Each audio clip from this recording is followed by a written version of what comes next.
Hi, I'm Sans. And I'm Shira, This is Gift of the Gab. where we take contemporary issues and look at them through a giving lens.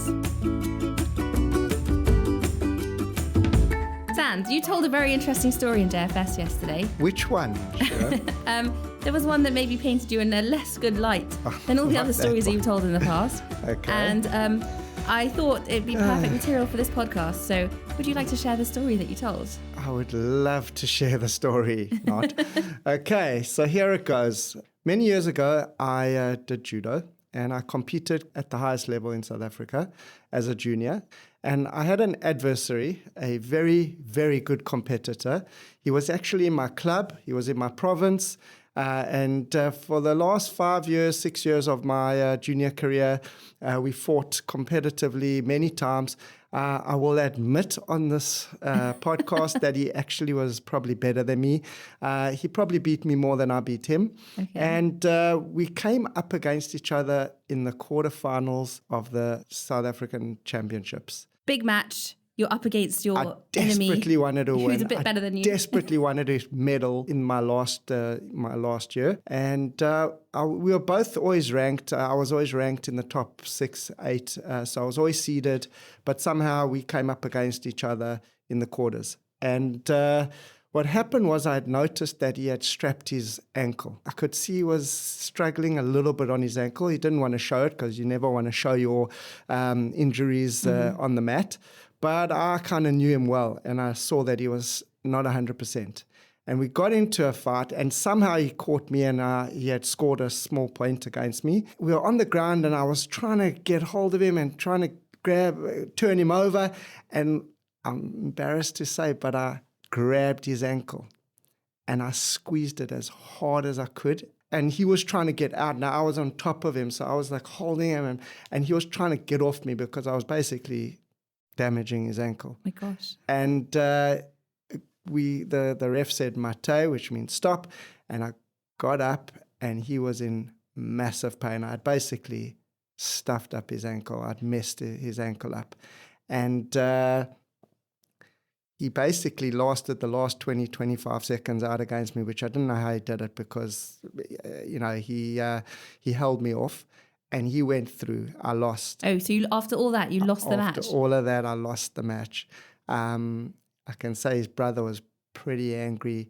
There was a little bit of off-the-mat arguments. Mm-hmm. And bottom line is, in my final match of my junior career, I lost, and I came 5th or 6th I think that you fight out, so I came 5th or 6th. I can't even remember. But bottom line is, he went to the semi-finals, and he got a bronze. And I got the 5th place. But it was a very big moment for me in my career. And I look back at it, and I realized I was so desperate to win that I was willing to hurt him. Wow. What I did was completely 100% wrong. Yeah. And I knew morally wrong. You mean more than anything? 100%. And looking back, can I ask you a personal question? Looking back on the fact that you'd failed, you had lost the match. Yeah. And the fact Thanks that you'd also rubbing it in there, sure. done that act that wasn't so kind. What do you regret? Like, what do you look back and feel more sad about, or like? Look, regret? it just was. I realized it was just a completely taking moment.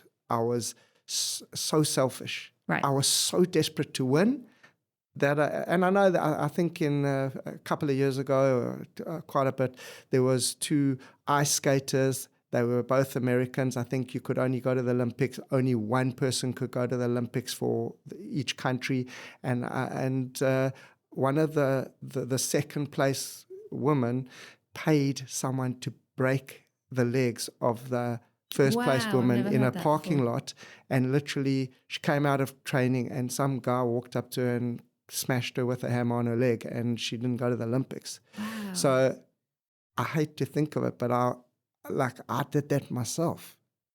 Because you were just at that point. I was so desperate to get a medal. And you used an interesting word in this story, because you said that act was, I would say maybe you used the word taking.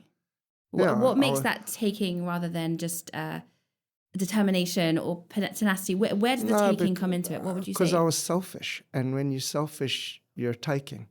And it's just how it is. We when I'm looking to do something for myself and only benefit myself, that basically is a taking act. Mm-hmm. And it can be looked as I know it was. I was selfish at the end. So yeah, and this opens up the whole world, because a gift, obviously we grapple with this concept constantly of giving and taking, and what is a giver, and we're inspiring and enabling lifelong giving.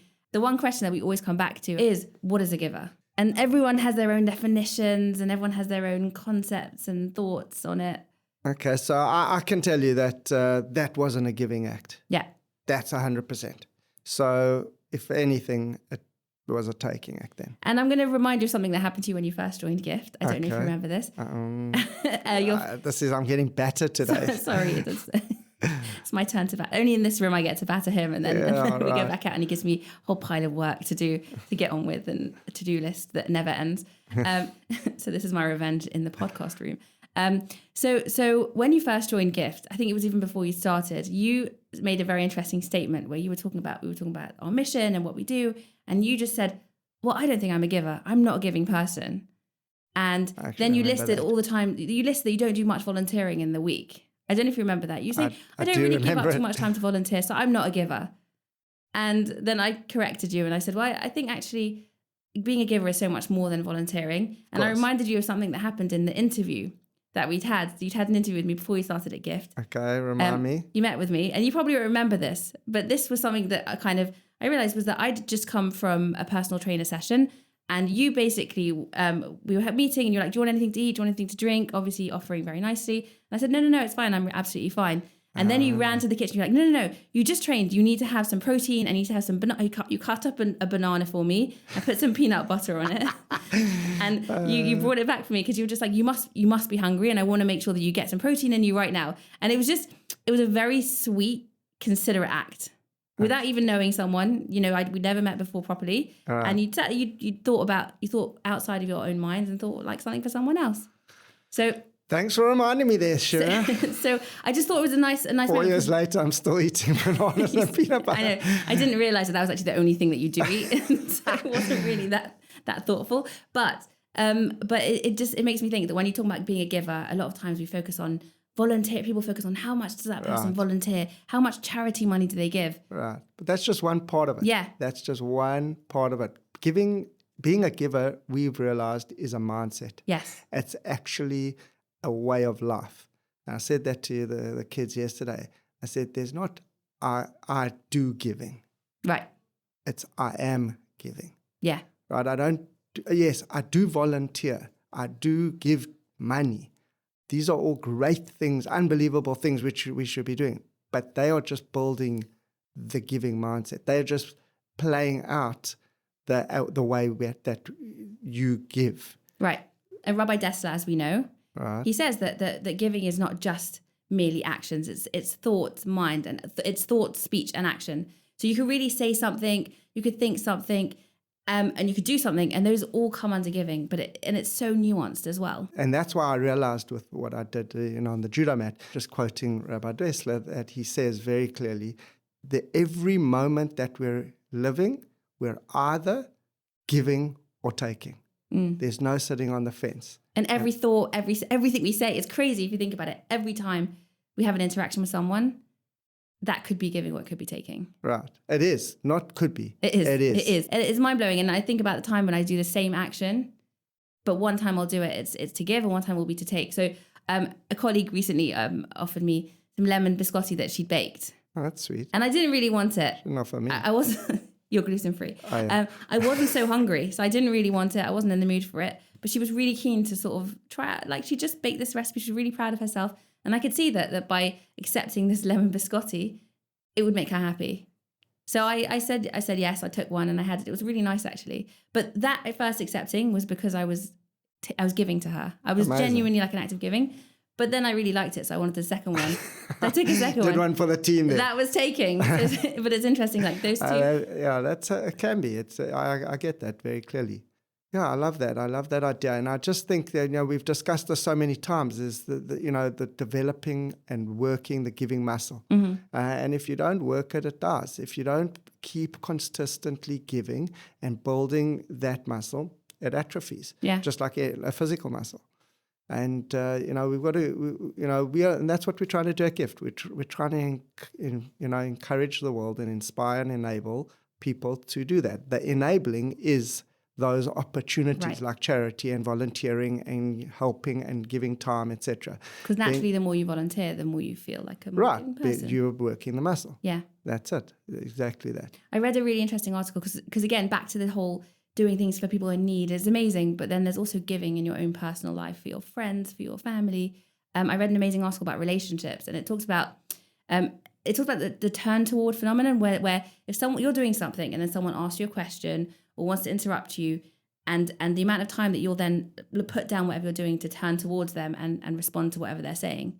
Which I can say, like, sometimes I'm really bad at. I'll be engrossed in something. I'll be watching something on Netflix or sending an email. Someone will ask me a question. I might not hear them that first time.